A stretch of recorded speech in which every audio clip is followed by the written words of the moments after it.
श्री राम षट्षष्टितमः सर्ग। कुंभकर्ण के भय से भागे हुए वानरों का अंगद द्वारा प्रोत्साहन और आवाहन, कुंभकर्ण द्वारा वानरों का संहार, पुनः वानर सेना का पलायन और अंगद का उसे समझा बुझाकर लौट आना। महाबली कुंभकर्ण पर्वत शिखर के समान ऊंचा और विशालकाय था। वह परकोटा लांघ कर बड़ी तेजी के साथ नगर से बाहर निकला। बाहर आकर पर्वतों को कपाता और समुद्र को गुंजाता हुआ सा वह उच्च स्वर से गंभीर नाद करने लगा। उसकी वह गर्जना बिजली की कड़क को भी मात कर रही थी। उन सबको भागते देख राजकुमार अंगद ने नल, नील, गवाक्ष, इंद्र, यम अथवा वरुण के द्वारा भी उसका वध होना असंभव था। उस भयानक नेत्र वाले निशाचर को आते देख सभी वानर भाग खड़े हुए। उन सबको भागते देख राजकुमार अंगद ने नल, नील, गवाक्ष और महाबली कुमुद को संबोधित करके कहा, वानर वीरों, अपने उत्तम कुलों और उन अलौकिक पराक्रमों को भुलाकर साधारण बंदरों की भांति भयभीत हो तुम कहां भागे जा रहे हो? सौम्य स्वभाव वाले बहादुरों, अच्छा होगा कि तुम लौट आओ। क्या जान बचाने के फेर में पड़े हो? यह राक्षस हमारे साथ युद्ध करने की शक्ति नहीं रखता। यह तो इसकी बड़ी भारी विभीषिका है। इसने माया से विशाल रूप धारण करके तुम्हें डराने के लिए व्यर्थ घटाटोप फैला रखा है। अपने सामने उठी हुई राक्षसों की इस बड़ी भारी विभीषिका को हम अपने पराक्रम से नष्ट कर देंगे। अतः वानर वीरों, लौट आओ। तब वानरों ने बड़ी कठिनाई से धैर्य धारण किया और जहां तहां से एकत्र हो हाथ में वृक्ष लेकर वे रणभूमि की ओर चले। लौटने पर वे महाबली वानर मतवाले हाथियों की भांति अत्यंत क्रोध और रोष से भर गए और कुंभकर्ण के ऊपर ऊंचे ऊंचे पर्वतीय शिखरों, शिलाओं तथा खिले हुए वृक्षों से प्रहार करने लगे। उनकी मार खाकर भी कुंभकर्ण विचलित नहीं होता था। उसके अंगों पर गिरी हुई बहुतेरी शिलाएं चूर चूर हो जाती थीं और वे खिले हुए वृक्ष भी उसके शरीर से टकराते ही टूक टूक होकर पृथ्वी पर गिर पड़ते थे। उधर क्रोध से भरा हुआ कुंभकर्ण भी अत्यंत सावधान हो महाबली वानरों की सेनाओं को उसी प्रकार रौंदने लगा जैसे बढ़ा हुआ दावानल बड़े बड़े जंगलों को जलाकर भस्म कर देता है। बहुत से श्रेष्ठ वानर खून से लथपथ हो धरती पर सो गए, जिन्हें उठाकर उसने ऊपर फेंक दिया। वे लाल फूलों से लदे हुए वृक्षों की भांति पृथ्वी पर गिर पड़े। वानर ऊंची नीची भूमि को लांघते हुए जोर जोर से भागने लगे। वे आगे पीछे और अगल बगल में कहीं भी दृष्टि नहीं डालते थे। कोई समुद्र में गिर पड़े और कोई आकाश में ही उड़ते रह गए। उस राक्षस ने खेल खेल में ही जिन्हें मारा, वे वीर वानर जिस मार्ग से समुद्र पार करके लंका में आए थे, उसी मार्ग से भागने लगे। भय के मारे वानरों के मुख की कांति फीकी पड़ गई। वे नीची जगह देख देख कर भागने और छिपने लगे। कितने ही रीछ वृक्षों पर जा चढ़े और कितनों ने पर्वतों की शरण ली।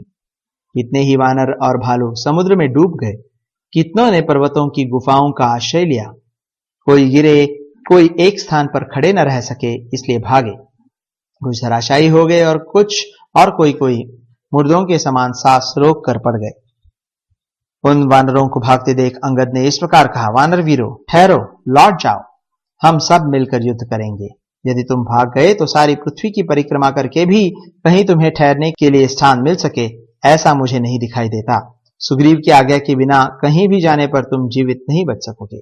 इसलिए सब लोग लौट आओ। क्यों अपने ही प्राण बचाने की फिक्र में पड़े हो? तुम्हारे वेग और पराक्रम को कोई रोकने वाला नहीं है। यदि तुम हथियार डालकर भाग जाओगे तो तुम्हारी स्त्रियां ही तुम लोगों का उपहास करेंगी और वह उपहास जीवित रहने पर भी तुम्हारे लिए मृत्यु के समान दुखदायी होगा। तुम सब लोग महान और बहुत दूर तक फैले हुए श्रेष्ठ कुल में उत्पन्न हुए हो, फिर साधारण वानरों की भांति भयभीत होकर कहां भागे जा रहे हो? यदि तुम पराक्रम छोड़कर भय के कारण भागते हो तो निश्चय ही अनार्य समझे जाओगे। तुम जन समुदाय में बैठकर जो डींग हाका करते थे कि हम बड़े प्रचंड वीर हैं और स्वामी के हितैषी हैं, तुम्हारी वे सब बातें आज कहां चली गई? जो सत्पुरुषों द्वारा धिक्कृत होकर भी जीवन धारण करता है, उसके उस जीवन को धिक्कार है। इस तरह निंदात्मक वचन कायरों को सदा सुनने पड़ते हैं। इसलिए तुम लोग भय छोड़ो और सत्पुरुषों द्वारा सेवित मार्ग का आश्रय लो।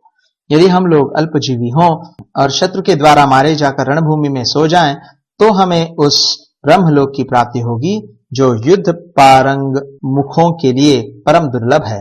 वानरों, यदि युद्ध में हमने शत्रु को मार गिराया तो हमें उत्तम कीर्ति मिलेगी, और यदि स्वयं ही मारे गए तो हम वीर लोक के वैभव का उपभोग करेंगे। श्री रघुनाथ जी के सामने जाने पर कुंभकर्ण जीवित नहीं लौट सकेगा। ठीक उसी तरह जैसे प्रज्वलित अग्नि के पास पहुंचकर पतंग भस्म हुए बिना नहीं रह सकता। यदि हम लोग प्रख्यात वीर होकर भी भागकर अपने प्राण बचाएंगे और अधिक संख्या में होकर भी एक योद्धा का सामना नहीं कर सकेंगे तो हमारा यश मिट्टी में मिल जाएगा। सोने का बाजूबंद धारण करने वाले शूरवीर अंगद जब ऐसा कह रहे थे, उस समय उन भागते हुए वानरों ने उन्हें ऐसा उत्तर दिया जिसकी शौर्य संपन्न योद्धा सदा निंदा करते हैं। वे बोले, राक्षस कुंभकर्ण ने हमारा घोर संहार मचा रखा है, अतः यह ठहरने का समय नहीं है। हम जा रहे हैं क्योंकि हमें अपनी जान प्यारी है। इतनी बात कहकर भयानक नेत्र वाले भीषण कुंभकर्ण को आते देख उन सब वानर यूथपतियों ने विभिन्न दिशाओं की शरण ली। तब उन भागते हुए सभी वानरों को अंगद ने सांत्वना और आदर सम्मान के द्वारा लौटाया। बुद्धिमान वालीपुत्र ने उन सब को प्रसन्न कर लिया। वे सब वानर यूथपति सुग्रीव की आज्ञा की प्रतीक्षा करते हुए खड़े हो गए।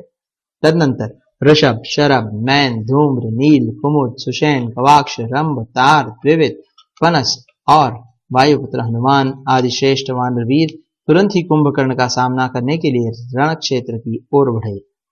इस प्रकार श्री वाल्मीकि निर्मित आर्ष रामायण आदि काव्य के युद्ध कांड में 66वां सर्ग पूरा हुआ।